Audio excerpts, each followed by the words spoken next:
Ben fell in love. He loved Megan so much that he even decided to marry her. Life without her seemed impossible to him. Ben admired the engagement ring he'd bought just the night before. He imagined the wonderful romantic dinner they both would share, how he would propose to his beloved, and how she would be over the moon delighted and say yes. Ben was lost in a fairy tale. "Hey, snap out of it. I'm talking to you," Ben's roommate yelled. "I asked if you were getting married. Are you two even right for each other? Have you checked your horoscope for compatibility?" Ben wondered. Turns out he'd lost his head so much in love that he'd completely forgotten about such an important thing as compatibility. He grabbed the phone. He needed advice right away. Ben's mother was a wise woman. She had raised 7 children, and she knew how to give each one the best advice. She was the one Ben called to anytime he had a problem. Sarah listened to her son and said, "If you're in love with Megan, but you're wondering whether you're right for her, come visit me this weekend and we'll talk about it."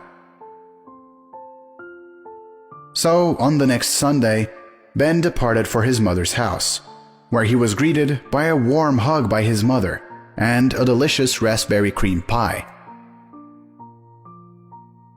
"You know, Mama," Ben started, "they say there's a perfect match for everyone, that souls are born divided into 2 halves of a sliced apple, and then they wander around the world looking for each other. How do you know you've found yours?" Ben sighed sadly and cut the apple in half. Sarah looked at her son skeptically. "The world is a cruel place, son, and it bites each half in its own way." She took one half of the apple, took a bite, and put it back. She did the same with the other half. "Do you still think these halves are perfect for each other?" "Well, not anymore," Ben answered, trying to put the halves together. But both halves didn't match. Instead, they looked disgustingly distorted.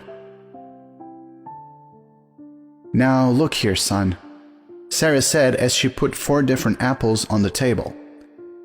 She cut all the apples in half. Sarah grabbed 2 halves at random and joined them together. "Do they fit together?" she asked. "No," Ben replied. Then Sarah took an apple folded in 2 different halves and bit into 2 halves at the same time and repeated the action twice more. "Now, what do you see?" she asked her son. "Do they form a couple?" "Yes," Ben nodded thoughtfully. "Now they fit together perfectly."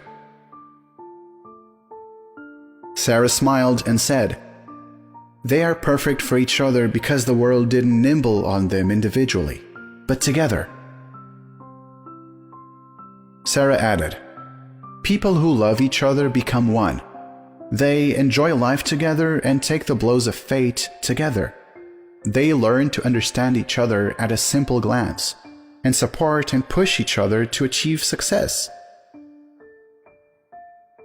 Over time, successful couples adopt each other's habits, become similar in character, and complement each other in harmony." Sarah finished her admonity. Ben hugged his mother and went home. The next night, he bought flowers and proposed to Megan, who happily said yes. The other half isn't born. It's made, with painstaking work.